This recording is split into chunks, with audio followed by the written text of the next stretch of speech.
Stewart with Spoken Gospel. We are a ministry dedicated to helping people see Jesus and his gospel on every page of the Bible. Today's verse is Psalm 139, 23 and 24, which says this: "Search me, O God, and know my heart. Test me and know my anxious thoughts. See if there is any offensive way in me, and lead me in the way everlasting." Throughout this psalm, David celebrates God's loving and all-encompassing knowledge of him. God saw David before he was born. He anticipated all of David's days and thoughts. And so far as David can see, he is innocent in God's eyes. But the presence of numerous enemies seems to indicate that David must be guilty of something. So he asks God to look at his life and see if there is anything he's done to warrant this oppression. He implores God to examine him, not because he thinks he's guilty, but to prove his innocence.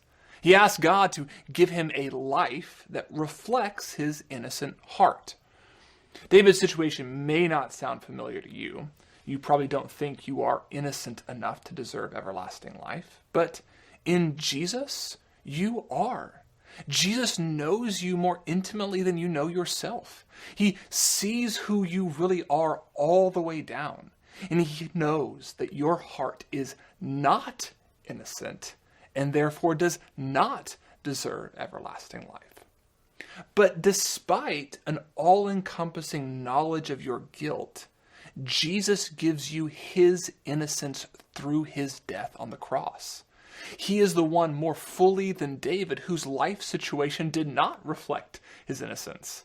He died on a cross, though he had a perfect heart.